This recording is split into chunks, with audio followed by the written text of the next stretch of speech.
Coherence is a kick-ass little sci-fi movie starring Emily Baldoni, who is great in the lead, and it also has Xander from Buffy. I really enjoyed this movie. It's about a dinner party that takes place whilst a comet is orbiting overhead or whatever, and weird things start to happen. It could be viewed as a one location kind of film if you like that kind of stuff, but they do go outside from time to time. It has a almost found footage naturalistic look to it, and it starts off in a way that you might think, oh, this is a brain bender, I really should follow this and kind of follow the details and see if I could figure out what's going on. But towards the end, I was just like, all right, just roll with it. It gets out of control in such a satisfying way, and then wraps up to a nice, really kind of gut punch, kick in the pants ending. And I loved it. 4 stars for that one. Check it out. Next, She Shoots Straight, which is a Hong Kong action movie starring Joyce Gadenzi. And this is the second movie I have seen with Joyce Gadenzi, and this one is about, she plays a police inspector who is in love with a man who is also on the police force, and all his sisters are on the police force, and she outranks all of them. So it's a very interesting dynamic right off the bat. There's a lot of amazing gunplay, awesome stunts, fighting, knife play, everything you want out of a Hong Kong action movie. I really enjoyed this, and I definitely want to grab it on a physical media, there are Blu-rays of it. That's the word, Blu-ray. I want it on Blu-ray. Next, I did a rewatch of The Black Coat's Daughter. This is a really interesting situation because I really liked this movie the first time I saw it, and I ranked it 3.5 stars and went on with my life. But the other night, I was watching YouTube, and a Rockland Graves video came up about The Black Coat's Daughter. And I said, oh, wow, I love Rockland Graves videos. I love Black Coat's Daughter. Let's check it out. And in his video, I came to realize that I missed a major plot point in this movie. And I thought, am I that stupid? And I went on this quest to find people who had also had this go over their heads. And luckily I did. There was plenty of YouTube comments on other videos and Reddit threads where people made the same mistake I did. Oddly enough, I still like the movie, even though I missed that major point. And I won't spoil it here because I do recommend the movie.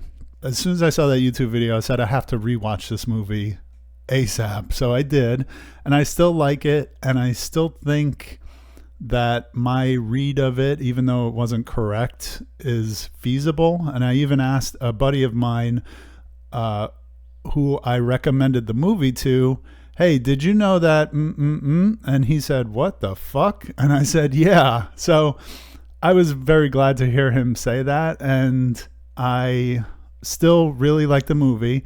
I think it's a tall order to swallow this major twist, if you want to call it that, or event in the movie. But I still feel kind of stupid for not getting it. But I also still really love the movie because it's a dark, cold, slow burn, a beautiful movie. And I still have to look inward and ask myself, am I just being dazzled by beautiful young women? Because I would watch Emma Roberts fold towels for 2 hours. I would watch Lucy Boynton shovel snow for 2 hours. And Kiernan Shipka also does a great job in this movie. So the mood, the atmosphere, the eye candy, is it all just hypnotizing me to the point where I missed major details my first time around? It's certainly possible, but I still recommend this movie, and I am still trying to figure out if I like Osgood Perkins in general, and we're going to have another one of his movies in a little bit here. So after my viewing of The Black Coat's Daughter, I said, I got to watch The Lodge again because I really was just so cozy in that freezing cold, bleak atmosphere that the Blackcoat's Daughter had. And I know I saw The Lodge one time, and it was years ago, and I had the memory of feeling that way watching that movie. So The Lodge is basically the coldest, bleakest movie I've ever seen, and it stars Riley Keough as the new love of a man who has a family, and he had an affair with her, and it led to bad things happening. He's trying to basically force her into this situation, and I don't mean like physically force her. He's just trying to manipulate things that really don't work. But that's not like the crux of the movie. It is the kids and the lodge itself, the environment, her background. There's a lot of stuff going on here, and I would point you in the direction of the What the Horror video, another YouTube channel that I really, really like. She did an amazing analysis of this movie, and in a movie where there are no good guys, she points out who the real bad guy is. And I was listening to a podcast that I really like called The Horror Movie Club, where one of the hosts was saying that this movie is just misery porn. It's just beats you down, and there's no redeeming qualities to the coldness and bleakness. There's no payoff. But I completely disagree.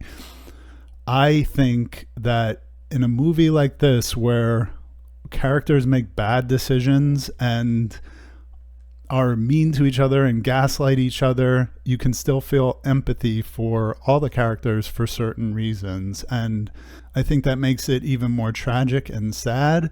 And I'm glad I went back to this movie, because I remember the first time I watched it, I thought, boy, I really liked that, but I don't think I ever want to see it again, and I don't think I can recommend it to anybody. However, on second viewing, I completely disagree with my original assessment. I love the movie. It is dark and bleak, and it will rip your heart out, but if you're looking for that, I recommend this movie.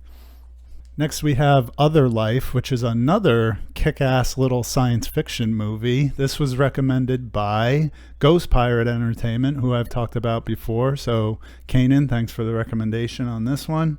This is about a startup company that creates a kind of drug. They don't want to call it a drug. Our main character calls it software that is applied via eye drops in the eye that will take your brain to a different place, and you literally feel like you're there. And the movie opens with they're testing it, and she's going snowboarding, for example.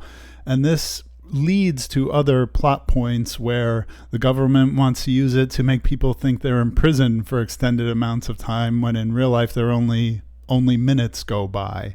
So it's very intriguing, a great premise, and all the twists and turns. There are some that are predictable, and I get that people don't like predictability, but it also went in a lot of directions that I didn't see coming, and I really, really like this movie. I thought it was a great commentary also on startup culture and tech culture. I work for a startup, and I can tell you a lot of the things in this movie are pretty accurate. I also love the themes that you can't escape reality, you can't relive your life, you can't avoid consequences and stuff like that. So all of that is really true in this movie. And I really like the performance by Jessica DeGao as our main character, Ren. I think she did a great job. And in fact, I liked it so much that I looked up one of her other movies, which we'll get to in a second. But first, I watched Baby Invasion, and I've talked about Harmony Korine before. Spring Breakers is one of my favorite movies of all time. And I don't fully understand Harmony Korine, but I understand that he's a troll. He's trying to press people's buttons. His movies in and of themselves can be performance art. I think Spring Breakers is a pretty coherent story, but he himself said it's meant to be a hypnotic music video of a movie. So he has some kind of goal, although it may not be apparent when you watch his films, and I do admire that. And even though he is not a very likable guy. I saw one Letterboxd review on this movie that referenced Spring Breakers, and I thought it put it brilliantly when they said he made a movie about the exploitation of women by exploiting women. And I was like, yeah, it's true. It's true. It's very true. So with Baby Invasion, from what I understand, he was just trying to make a movie about AI slop and streaming and the like inanity of streaming culture and video games. And I don't know, man. It was a movie where there's a first person shooter video game that somehow they hack it and it becomes real life. So basically these people are running around robbing mansions, but there's all video game heads up displays and graphics and mini games and all this stuff on the screen the whole time. Also, the movie is scored by a musical artist called Burial, and the music is great. And I probably would have rated this movie even lower if it wasn't for the good music. The movie itself is just over an hour and 15 minutes, 20 minutes. However, the music, which is this kind of trancey techno stuff, I don't know the exact micro genre that I'm trying to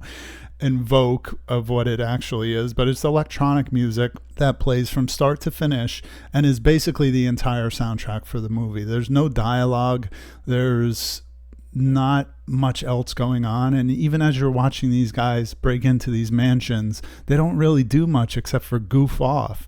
And there's no violence in the movie, but you eventually see dead bodies. So, but they're not, the acts of violence are not committed by our main character, who we see through their POV. I'm glad I checked it out, I guess, but I just really didn't like it, and I need to watch probably some of Harmony Korine's more coherent movies because that's what I like. So I've never seen The Beach Bum. I haven't seen Mr. Lonely. So, like, I'm not going to watch Aggro Drift because from what I understand, it's pretty similar to this. But that's it. Harmony Korine is a mixed bag, and that's fine. Next, I watched Gretel and Hansel. Now, this is a double dip because it's an Osgood Perkins movie, and it also has Jessica DeGao in it. So, when I realized that, I said, oh, I got to watch this right away. And as I said, I'm still trying to assess how I feel about Osgood Perkins because I love The Black Coat's Daughter despite a glaring problem that I have with it, and I liked Longlegs despite some glaring issues I have with it.